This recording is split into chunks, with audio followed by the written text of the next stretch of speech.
BJP senior నేత మాజీ కేంద్ర మంత్రి దత్తాత్రేయని డీకే అరుణ కలిశారు. మర్యాదపూర్వకంగా ఆయన్ని కలిసినట్లు డీకే అరుణ తెలిపారు.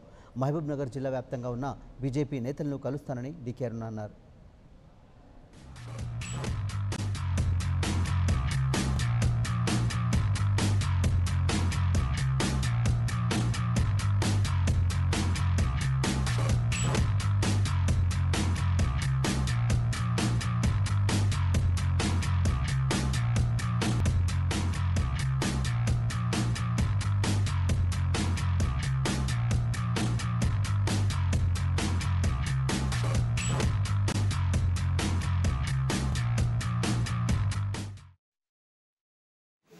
ఆశీర్వాదం కోసం కలవటం జరిగింది.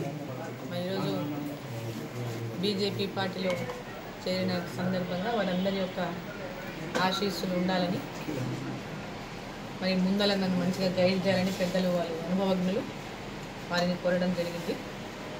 మరి వారు కొన్ని సూచనలు సలహాలు కూడా ఇవ్వాలని వారిని కోరడం జరిగింది. సో మిగతా బీజేపీలో ఉన్నటువంటి మిగతా పెద్దలందరినీ కూడా కలుస్తాం.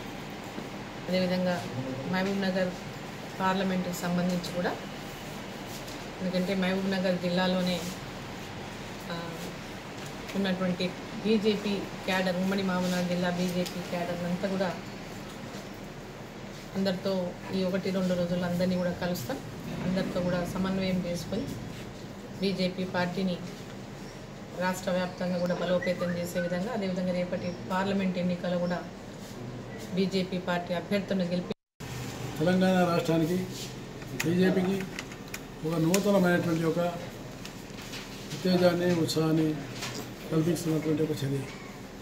అలాగే ఆమె రాక వల్ల అనేక మంది ఉన్నటువంటి ఒక కాంగ్రెస్ వాదులు కానీ, ప్రతిపక్ష పార్టీలో ఉన్నటువంటి వాళ్ళు కానీ, అధికార పార్టీలో ఉన్నటువంటి వాళ్ళు కానీ, వాళ్ళందరూ కూడా బీజేపీ ఒక ప్రత్యామ్నాయ పార్టీ అని, టీఆర్ఎస్కు ప్రత్యామ్నాయ పార్టీ నేడు కానీ భవిష్యత్తులో కానీ భారతీయ జనతా పార్టీ అనేటువంటిది ఆమె రావడం వల్ల ఇది గొప్ప సంకేతం వచ్చింది. ఆమె చాలా ధైర్యంగా ఒక మహిళ. For more updates, please subscribe 99 TV Telugu.